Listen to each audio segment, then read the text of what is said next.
Welcome back to Story Mode. It's 2015 and this is the year, no matter what, nothing's going to stop me. I'm going to marry the love of my life, Mandy.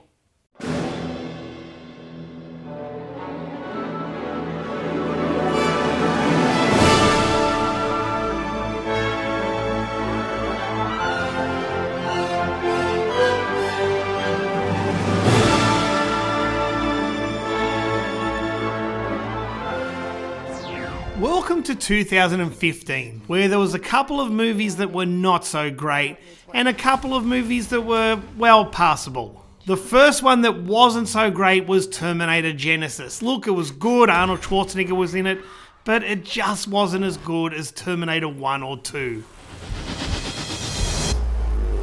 What have they done to my son? Survive was what you taught me. The next movie is Star Wars Episode 7, The Force Awakens. This is the movie that I had all my hopes on. I wanted Star Wars to come back, but was I bitterly disappointed. I was so disappointed, I now vow not to watch anything Star Wars Disney. But there were a couple of good films in 2015. One of them, Mad Max, Fury Road.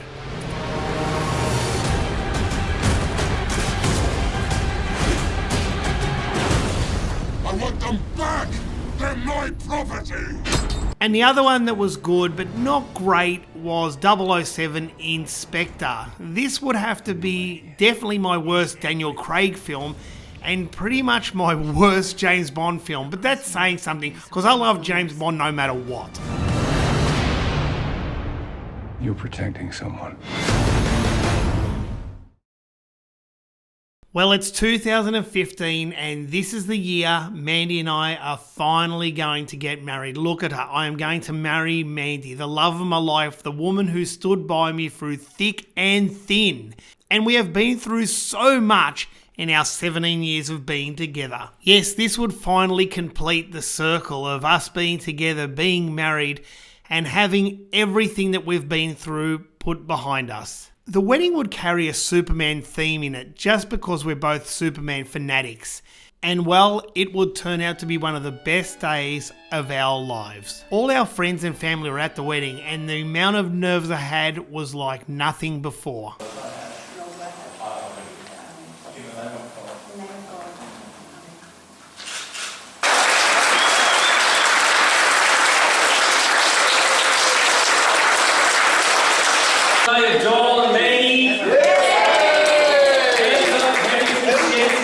That's my good friend Dags, who offered to MC the wedding and he did a fantastic job, and this was all in our garage.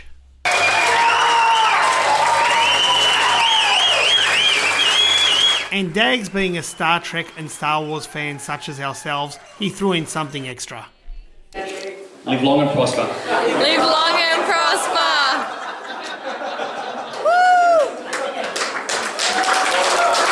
Yes, it certainly was a day to remember. It was probably the happiest day of our lives. And of course, we had to get Luke on the stage. Where's that beautiful boy of ours?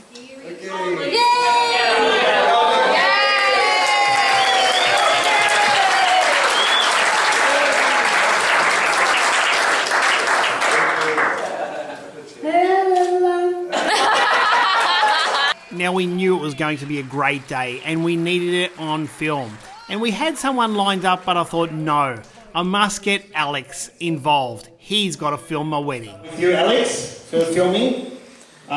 We did actually have someone lined up, but Alex and I used to do The Last Gamer together. I'm sure you know him. Hi, everyone.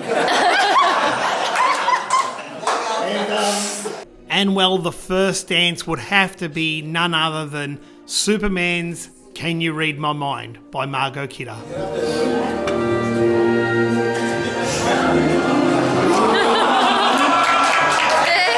And once the real music kicked in, so did my good friend Rob.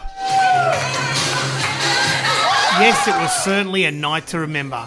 And after the honeymoon, it was time to get back into the vlogs.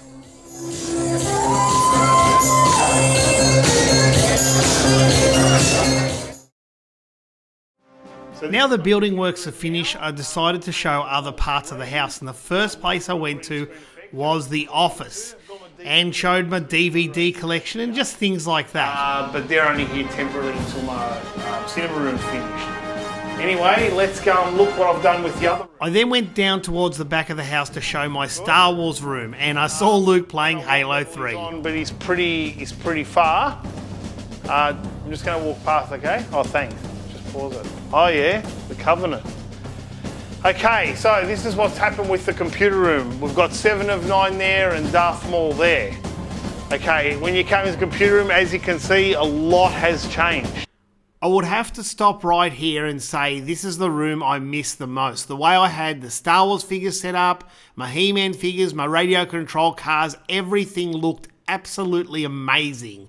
I miss this room so much. And all these Star Wars figures that you're looking at now were all from a time when I used to buy and sell them. I'd buy 2 or 3 of every figure just to pay for my own collection. And because I was showing my radio control cars, I decided to go down and see my 2 friends, Mick and Daz. This was an amazing day, going down to Mick and Daz's shop, who are 2 of my good friends, and they have a radio control car shop, and we just had a ball.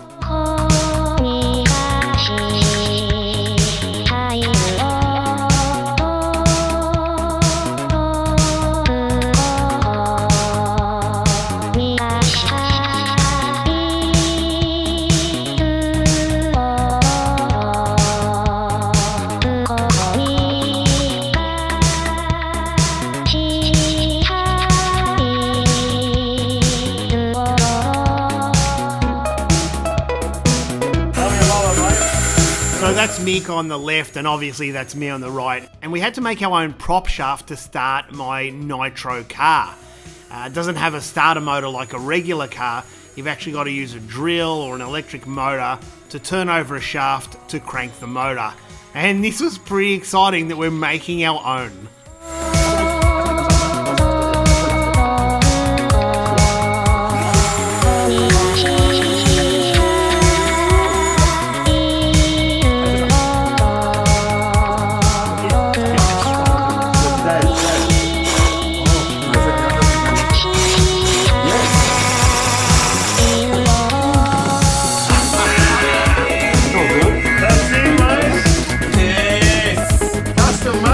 And then we went and took it for a bit of a run. This thing flies.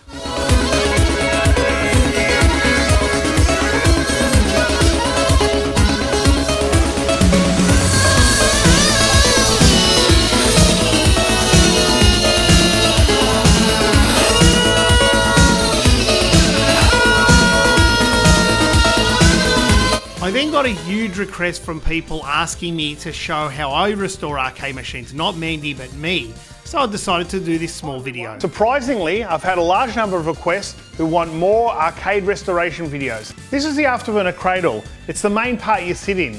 Due to the machine moving back and forth, you get heaps of scrapes and most of the colour wears off over time. After 30 years of use, you'd expect this. Although it's hard to see, this was supposed to be red. It's a part of the missile. This is the rear, the middle and the front. Now this has been masked up, we can go ahead and spray it. Now this is our paint. I use Trident. A lot of people use Josonias. There's all different brands. It's whatever you're comfortable with. Some paints are better than others, but most of them are pretty much the same. You've got to stick with the paint you're comfortable with. Okay, so we're going to start off with red, and that's going to be our base. But we've got to find a part of the machine that's not worn out so we can get a colour sample. So we're going to come over to this part of the machine. This part of Afterburner 2 is not worn out, so we can get a good sample of this. Okay, so we're going to start off with the red. So I'm just going to apply a bit in a tray here, grab the red, and apply it to the paint. So as you can see, when we apply our red, it's a lot darker or more red. We've got to introduce some white or even maybe another colour like yellow to the base. Okay, so now we're going to add some white. All we need is a little bit at this stage. Now I might be making this look easy, but believe me, it takes me a lot longer than this. I actually fluked this take and Mandy's a lot faster than me. A couple more drops of red and mix it together. We're definitely starting to see a different colour red than the base colour. Once we're happy with our colour, we'll try again. I can already see, and I don't know if the camera's picking it up, that the colour is starting to match the original Afterburner colour. Okay, so after a few goes, I've pretty much got the right colour. It looks a bit shiny on camera, but to the naked eye, that's actually very, very close. What I do sometimes is let it dry and make sure it's the right colour match. So now the colours have had a chance to dry, you can see these two are definitely a lot darker and this one's almost invisible. I can slightly see it with my eye, but I've noticed on the camera it can't pick it up at all.